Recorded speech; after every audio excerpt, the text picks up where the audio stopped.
안녕하세요. 리치맨 이주신 팀장입니다. 안녕하세요. 상가 김선생 김동수 과장입니다. 선생님, 오늘의 주제는 무엇인가요? 오늘의 주제는 상가 권리금입니다. 오늘은 상가 권리금에 대해 알려드리려고 하는데요. 상가 권리금엔 어떤 것들이 있는지, 상가 권리금을 왜 주고받는지에 대해 알려드릴 테니 상가 창업을 하실 분들은 이 영상을 꼭 참고하시길 바랍니다. 그럼 상가 권리금이 정확하게 어떤 뜻인가요? 상가 권리금이란 임대차 목적물인 상가 건물에서 영업을 하는 사람이나 영업을 하려는 사람이 영업시설, 비품, 거래처, 신용, 영업상의 노하우, 상가 건물의 위치에 따른 영업상의 이점을 유형, 무형의 재산적 가치의 양도 또는 이용대가로 임대인 임차인에게 보증금과 월세 외에 지급하는 금전 등의 대가를 말합니다. 보증금 월세를 제외하고 지급하는 금전의 대가? 이렇게만 들으니까 잘 네. 모르겠는데요. 선생님께서 지금부터 좀 자세하게 한번 설명 부탁드릴게요. 우선 상가 권리금은 대표적으로 세 가지로 구분됩니다. 첫 번째는 바닥 권리금, 두 번째는 시설 권리금, 세 번째는 영업 권리금으로 세 가지로 구분되는데요. 첫 번째 바닥 권리금부터 알아보겠습니다. 바닥 권리금이요? 바닥 권리금은 어떤 것들이 있나요? 바닥 권리금은 다른 말로 지역 권리금이라고도 말하는데요. 처음 접하시는 분들은 생소하게 들리실 거예요. 바닥 권리금은 주로 중심 상권에서 발생하는 권리금인데요. 인수받을 시설물도 없고 영업을 하지 않는데도 생기는 권리금입니다. 그럼 빈상가에 권리금을 주고 들어간다는 건가요? 저라면 자리가 좋아도 부담스러울 것 같은데요. 빈상가에 권리금을 주고 들어가는 임차인이 있나요? 그럼 만약에 저희 팀장님이 창업을 한다고 하면 주변 상권이 아주 발달이 잘 되어 있고 유동인구가 많아서 주변 상가들 매출이 잘 나온다면요? 그럼 저라도 고민은 할 것 같아요. 그래서 상권이 잘 발달된 곳은 바닥 권리금이 생기게 됩니다. 그래도 여기서 주의할 점은 상권이 아무리 좋다고 하더라도 내가 하려는 업종과 잘 맞지 않으면 안 들어가시는 게 맞고, 잘 맞는 업종이라면 적정한 권리금을 주더라도 입점하시는 게 장사에 많은 도움이 됩니다. 다음은 시설 권리금이었죠? 시설 권리금은 시설을 인수받을 때 내는 권리금 맞는 거죠? 네, 맞습니다. 시설 권리금은 상가의 인테리어나 집기 등을 인수받는 권리금입니다. 근데 만약에 내가 필요 없는 집기들이 있거나 이거를 인수해야 된다 이러면 실제로는 필요 없는 권리금을 내는 게 될 것 같은데 이거 맞나요? 그래서 기존 임차인하고 새 임차인이 서로 시설물에 대한 권리금을 조율해서 계약을 하기도 해요. 이때 주의할 점은 시설물 인수 시 정상적으로 작동하는지 확인해야 하고, 소유 물품이 아닌 렌탈 물품이 있는지 꼭 확인해야 합니다.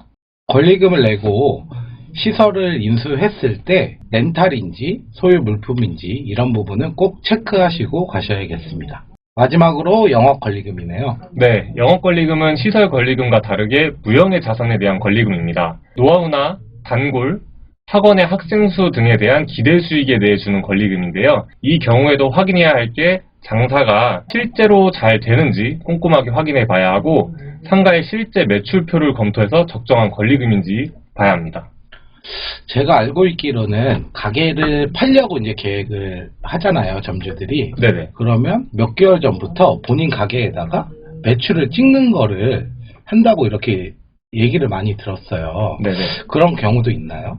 그런 경우도 종종 있고요. 그래서 제 생각에는 6개월에서 1년치 매출표를 받아서 평균치를 계산해 보는 게 가장 좋을 것 같아요. 매출표는 어느 정도 권리금을 적정한지 산정하는 게 하나의 기준이지 맹신하시면 안 됩니다. 그보다 다른 부분이 더 중요할 수도 있을까요?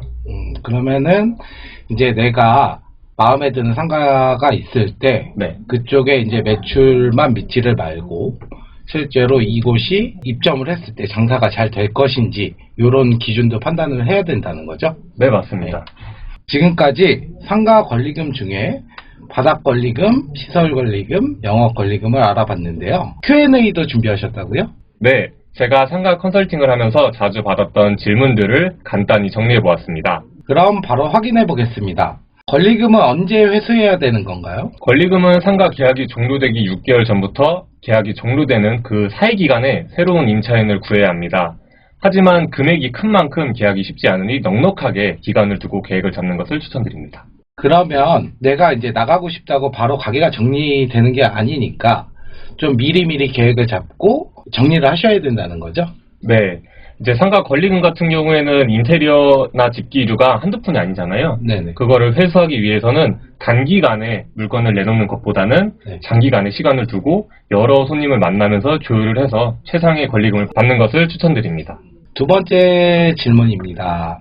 권리금을 받고 나가려는데 혹시 임대인이 방해하는 경우도 있나요? 그런 경우는 있으면 안 되지만 예를 들어 말씀드리자면 임대인이 새 임차인에게 직접 권리금을 요구하거나 월세를 갑자기 올려서 사실상 계약을 체결하지 못하게 권리금을 받지 못하게 방해하는 경우도 있습니다. 그러면은 그럴 땐 어떻게 해야 돼요? 기존 임차인 입장에서는 그냥 계약을 유지하고 계속 장사를 하거나 아니면 일단 계약을 종료하고 나중에 소송을 거는 방법이 있습니다. 소송이요? 나갔는데도 소송이 가능한가요? 네, 계약이 종료되고 나서 3년 안에 소송을 하셔야 되는데요. 이게 사실상 임대인에게 유리한 소송이에요. 우리 가게에 대한 권리금이 적어도 얼마만큼 된다라는 걸 판사님께 설득을 해야 하는데 판사님도 자영업자 전문가는 아니잖아요. 네. 그래서 설득을 해야 되는데 설득하지 못하면 원하는 액수까지 받지 못합니다. 시간과 돈이 엄청나게 많이 들어갑니다. 권리금 회수는 상가임대차 보호법에서 2015년부터 권리금 회수 보호에 관한 법률이 생겼는데요. 권리금 회수는 권리금 자체를 보호하는 것이 아닌 권리금 회수에 대한 보호입니다. 그렇다고 해서 무조건 보호를 받는 것도 아니고요. 임차인이 잘못했을 경우가 있을 수도 있는데 무조건 보호해주면 안 되죠.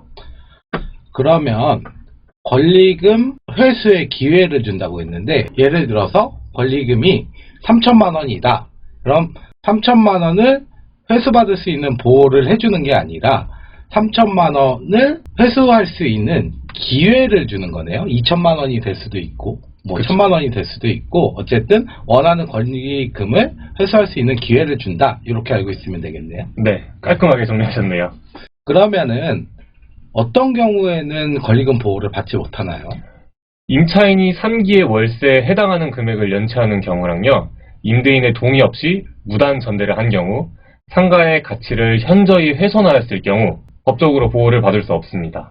그러니까 이거는 곧 그렇게 생각하면 좋을 것 같아요. 임차인이 해야 될 의무, 상가를 인도받아서 사용을 하는 거잖아요. 네. 그러다 보니까 월차임을 밀렸을 때, 두 번째로는 그 임대 공간을 이제 훼손시켰을 때, 상가를 목적으로 사용을 해야 되는데 그 외에 불법적인 목적으로 사용했을 때는 이제 권리금 회수에 보호를 받지 못한다. 이렇게 내용을 정리하면 될 것 같습니다. 네. 지금까지 상가선생 김선생과 함께 상가 권리금에 대해서 알아봤는데요. 이 영상을 보시고 많은 도움이 되셨으면 좋겠습니다. 그럼 저희는 다음 영상에서 또 찾아뵙겠습니다. 안녕.